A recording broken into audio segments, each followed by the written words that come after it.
अस्सलामुअलैकुम, वेलकम है आप सभी का इस नई वीडियो में। तो जैसे आप सभी को पता है कि आज जेके बोस क्लास 12th का पेपर था पॉलिटिकल साइंस का। तो आज इस वीडियो में मैं आपके साथ आज का पेपर डिस्कस करूंगा।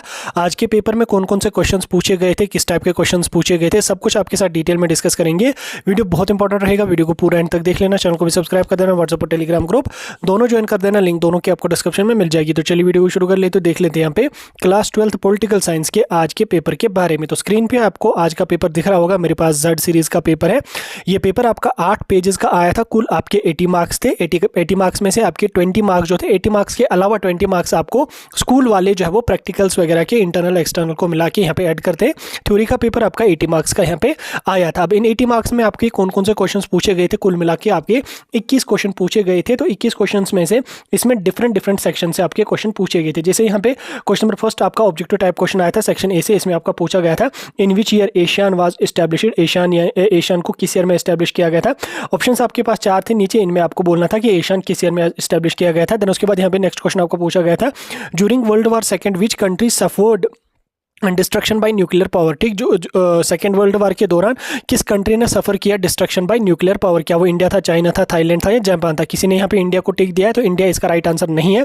इसका राइट आंसर क्या है वो आप कमेंट्स में बता दो। ठीक, नेक्स्ट यहाँ पे Indian economy is at present कहाँ पे। एग्रीकल्चर इकोनॉमी है, मिक्सड इकोनॉमी है, प्योर प्राइवेट है या प्योरली पब्लिक है। तो कौन सी इकोनॉमी है, मिक्सड इकोनॉमी है इंडिया की, तो वो आप यहाँ पे देख सकते हैं। देन उसके बाद नेक्स्ट क्वेश्चन आपका पूछा गया था which one among the following cities doesn't have a municipal corporation. यहाँ पे 4 सिटीज हैं, 4 में आपको बोलना था कि किसमें म्युनिसिपल कॉर्पोरेशन नहीं है। नेक्स्ट क्वेश्चन यहाँ पे आपका who said there were very few people whom I respect so much for the ability, efficiency and fairness as Maroji Desai। ठीक, इसके यहाँ पे 4 नाम है, 4 में आपको बोलना था कि सही कौन सा है। उसके बाद यहाँ पे Bihar movement was led by. ठीक, बिहार मूवमेंट किसने लेड की थी, तो 4 ऑप्शन से 4 में आपको बोलना था सही क्या है। नेक्स्ट क्वेश्चन आपका पूछा गया था who was the leader of Congress for democracy. ठीक, लीडर का नाम आपको बोलना था। देन उसके बाद यहाँ पे who was the prime minister of India after Deve Gowda. ठीक, देवागौड़ा के बाद कौन प्राइम मिनिस्टर इंडिया का बना था। नेक्स्ट क्वेश्चन यहाँ पे आपका पूछा गया था the party which was gaining strength in Lok Sabha since 1989। तो कौन सी पार्टी थी, क्या वो सीपीआई थी, बीजेपी थी या सोशलिस्ट पार्टी थी, तो उसका नाम आपको बोलना था। नेक्स्ट क्वेश्चन यहाँ पे आपका था who was the founder of Bahujan Samaj Party, यानी कि बीएसपी का फाउंडर कौन था। यहाँ पे मायावती थी, अखिलेश यादव या कोई और था, तो वो आपको बोलना था। नेक्स्ट क्वेश्चन यहाँ पे नेक्स्ट आपका सेक्शन बी था, जिसमें आपको very short answer type question पूछे गए थे 2-2 मार्क्स के। तो इसमें कौन कौन सा क्वेश्चन पूछा गया था। जैसे क्वेश्चन नंबर 1 था ने what are the 2 objectives of establishing regional organization NE2। ठीक, यहाँ पे आपको ऑब्जेक्टिव लिखने थे रीजनल ऑर्गेनाइजेशंस की, और उसके बाद 2 के नाम भी यहाँ पे आपको बोलने थे, यानी कि किसी भी 2 के बारे में आपको लिखना था। देन उसके बाद यहाँ पे नेक्स्ट क्वेश्चन था हाउ मेनी जजेस are there in international court of justice. International court of justice जो यूएनओ की ब्रांच है, उसमें टोटल कितने जजेस हैं। What is their tenure. ठीक, उनका टेन्योर यानी कि कितने साल के लिए वो मतलब अपॉइंट होते हैं। ठीक, यूएनओ के बारे में आपने पढ़ा होगा। ये सब आपकी यूएनओ की जो 6 ब्रांचेस हैं उसमें ये भी आपका यानी कि 6 ऑर्गन बॉडीज जो है उसमें आपका इंटरनेशनल कोर्ट ऑफ जस्टिस भी एक है। देन उसके बाद यहाँ पे what do you understand by alliance. ठीक, एंड अलायंस का क्या मतलब होता है, जिसमें 2 या 3 पार्टी जो है वो मिलकर काम करते हैं, उसको अलायंस कहा जाता है। देन उसके बाद यहाँ पे व्हाट इज 2 नेशन थ्योरी। ठीक, 2 नेशन थ्योरी के बारे में आपको बोलना था कि 2 नेशन थ्योरी क्या थी। जब इंडिया और पाकिस्तान का पार्टीशन हो रहा था, जब ब्रिटिश इंडिया पूरे ऑल ओवर इंडिया पर रूल कर रही थी, तो उस टाइम के बारे में आपको थोड़ा सा लिख लेना था 2 नेशन थ्योरी के बारे में, उसी के बेस पे थी ये। देन उसके बाद यहाँ पे when was the election commission setup. ठीक, इलेक्शन कमीशन किस ईयर में सेटअप किया गया था। Who was the first chief election commissioner. ठीक, फर्स्ट चीफ इलेक्शन कमिश्नर कौन था। देन उसके बाद यहाँ पे mention any 2 differences between India and China. ठीक, इंडिया और चाइना के बीच में 2 डिफरेंसेस आपको यहाँ पे लिख लेनी थी। देन उसके बाद what do you mean by defection. ठीक, डिफेक्शन का डेफिनेशन आपको लिख लेनी थी। देन उसके बाद what is mean by privy purses. ठीक, उसके बारे में आपको लिख लेना था what do you mean by reservation. ठीक, रिजर्वेशन का आपको लिख लेना था कि रिजर्वेशन क्या है, किस आर्टिकल के अंदर था, कब इसको एस्टैब्लिश किया गया था। तो ये सारी चीजें आपको मेंशन करनी थी।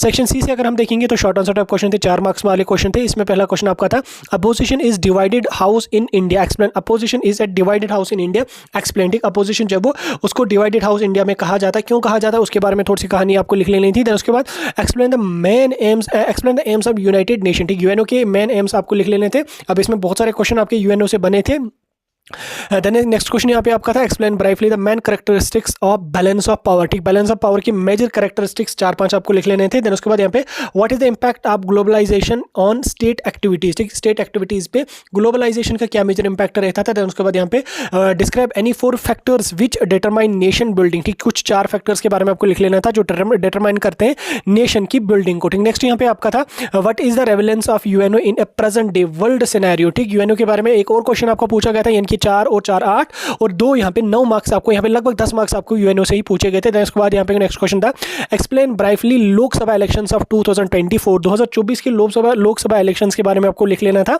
अब इसमें क्या लिख लेना था, अब लोकसभा इलेक्शंस इस डेट पे हुए, इस पार्टी ने मेजर वोट्स लिए, इस पार्टी ने जीता, तो ये सब कहानी आपको थोड़ी सी एक आधी पेज में लिख लेनी थी तो होगी। देन उसके बाद सेक्शन डी में आपको एक पैसेज पूछी गई थी एक 1.5 पेज की, उसके बाद आपको नीचे यहाँ पे कुछ क्वेश्चन पूछे गए थे तो इनका आंसर आपको लिख लेना था। देन उसके बाद यहाँ पे long answer type question 6 marks वाला था, इसमें आपके 3 फीचर्स लिख लेने थे that distinguish A sweat economy from the capitalistic country like USA. ठीक, इसके बारे में आपको लिख लेना था, इसका आर पार्ट भी आपको यहाँ पे दिया गया था। What are the major consequences of disintegration of Soviet Union. ठीक, इसका सोवियत यूनियन के बारे में आपको लिख लेना था। देन उसके बाद यहाँ पे write the brief limitations of SAARC as a form of facilitation economic cooperation among the South Asian nation, यानी कि साउथ एशियन जो सार्क कमेटी बनाई गई थी तो उसके मेजर आपके लिमिटेशंस लिख लेने थे। उसके बाद यहाँ पे objective and principle of SAARC. ठीक, सार्क के ऑब्जेक्टिव आपको लिख लेने थे, सार्क को क्यों बनाया गया था। तो देन उसके बाद इसके प्रिंसिपल्स क्या थे। ठीक, south Asian association for regional corporation, ये इसका फुल फॉर्म है। तो इसी के बारे में आपको जो साउथ एशिया की कंट्रीज़ हैं तो कौन कौन कंट्रीज़ उसमें थी, फर्स्ट कंट्री कौन थी, फर्स्ट प्रेसिडेंट उसका कौन था, करंट प्रेसिडेंट कौन था, फर्स्ट मीटिंग कहाँ पे गई थी, लास्ट मीटिंग कहाँ पे गई थी, तो ये सारी चीज़ें आपको इसके बारे में लिख लेनी थी। उसके बाद ऑब्जेक्टिव और प्रिंसिपल भी आपको लिख लेना था। देन उसके बाद यहाँ पे आपका नेक्स्ट क्वेश्चन और लास्ट क्वेश्चन आपका पूछा गया था, discuss the factors responsible for emergence of regional parties in India. Then उसके बाद आपका इसको आर पार्ट भी यहाँ पे दिया गया था। तो इसी के साथ साथ आपका आज का पॉलिटिकल साइंस का पेपर हमने डिस्कस किया। ये क्वेश्चंस आपके पूछे गए थे, पेपर उतना ज्यादा टफ नहीं था, maximum question previous year question से आपके पूछे गए थे। बहरहाल आपका पेपर कैसा गया कमेंट करके जरूर बता देना।